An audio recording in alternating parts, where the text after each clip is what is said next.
Mga kaibigan, isang magandang araw sa ating lahat, magandang gabi ho sa lahat. I am your facilitator of this Facebook page mga kaibigan, and also our YouTube channel, and also in our TikTok here, Instagram and Silibi. So mga kaibigan, I would like to ask to all of you that I am not one of those experts that you need for the concrete idea or the concrete opinion as a whole. But I am here to reiterate some of those changes that the man can understand in the human life, or to know what's the law all about. No, because God in the first creations was first to create is law before the whole world will be created.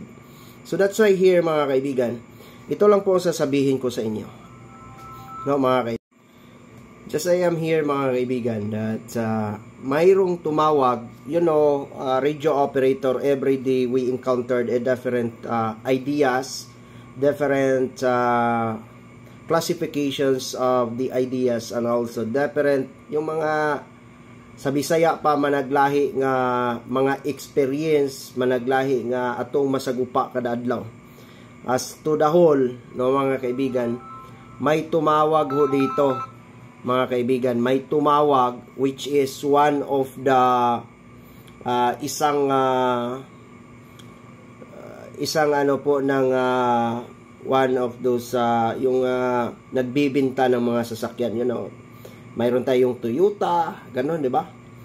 So as a radio operator of the certain stations, we have to know first for the basic, no? Alam naman po nila na may mga ano ho sila, mga company lawyer. So, she was a manager of Toyota accordingly. But I am here kasi tinatanong niya mga kaibigan na kung saan ay nakapag-blatter na daw sila. No, nakapag-blatter na daw sila. At the same time, ano po ang kanyang sinasabi? Gusto nila may pa-aristo sila. That was 4 days ago or 3 days ago. Ganun ho mga kaibigan.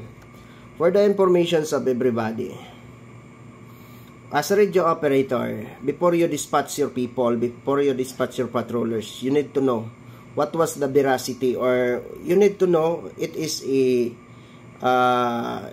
hindi pa maiipit yung patrollers mo or responder mo when to come in reality of the law.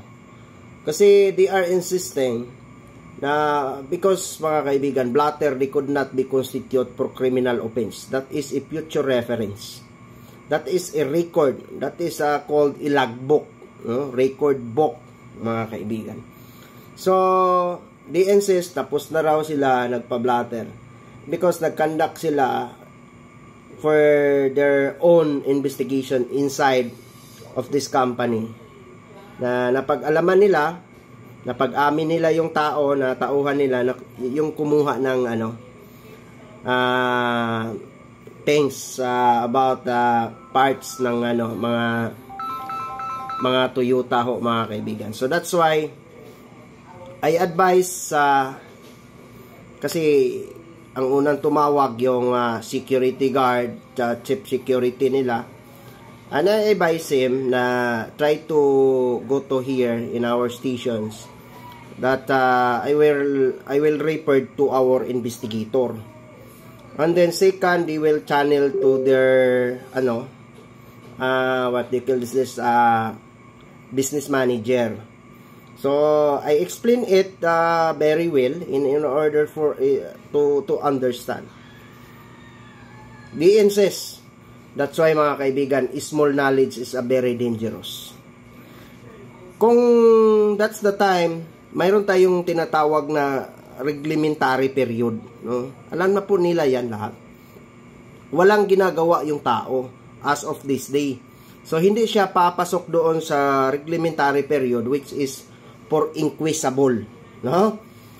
Which is not good to be responded. It should be to file a formal complaint At the same time, you go to for the stations. So they are insisting for their own knowledge. And then I will not hesitate to disagree.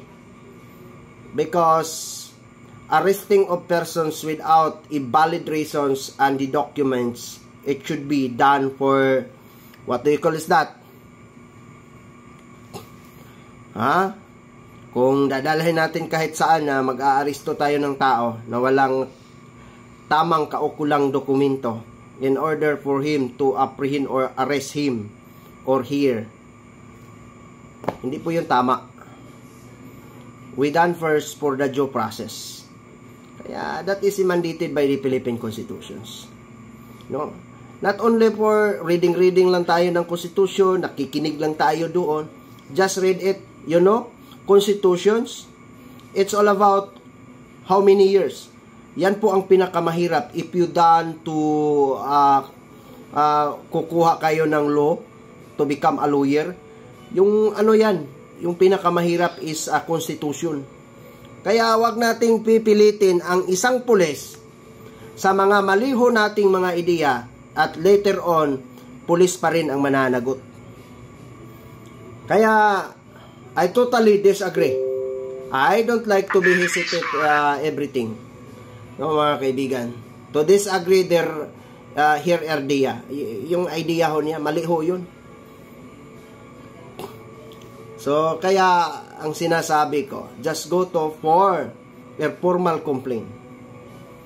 Kasi kahit sino pa yan, di ba? Kurte lang ang makapagsasabi na ang tao ay nagkakamali. Ang tao ay hindi nagkakamali. Nasa tamang gawain siya o nasa hindi tamang gawain. Only the court can see all of this. Yan ho mga kaibigan. Magandang gabi ho sa ating lahat. Sana po ay maiisip ninyo. No. Ganun lang ho.